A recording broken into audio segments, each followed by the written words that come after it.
यह कहानी एक ऐसे बच्चे की है जो दूसरों की नजर में दूध पीता है, लेकिन असल में उसके अंदर ताजे खून की बोतल भरी होती है। क्योंकि वह कोई आम बच्चा नहीं है, बल्कि एक ऐसे जीव का हिस्सा है जो असल में एक वैम्पायर का संतान है।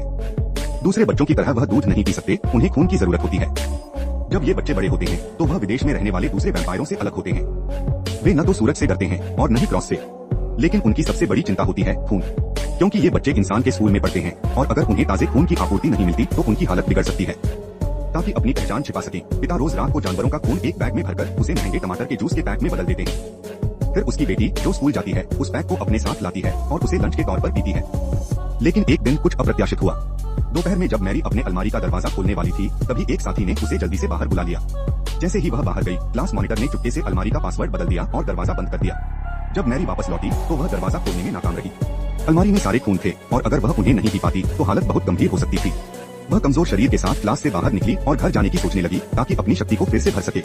लेकिन उसका शरीर और मानसिक स्थिति धीरे धीरे नियंत्रण से बाहर होने लगी। तभी एक साथी जो थोड़ी देर में सामने आया ने उसे देखा और पूछा कि वह ठीक है या नहीं।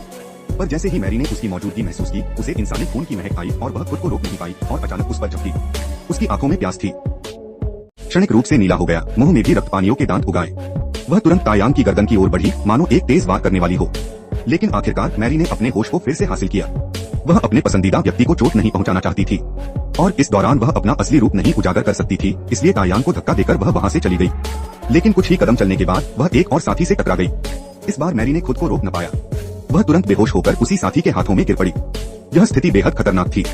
लड़के ने तुरंत उसे उठाया और बिना किसी हिचकिचाहट के उसे फौरन मेडिकल रूम में ले गया।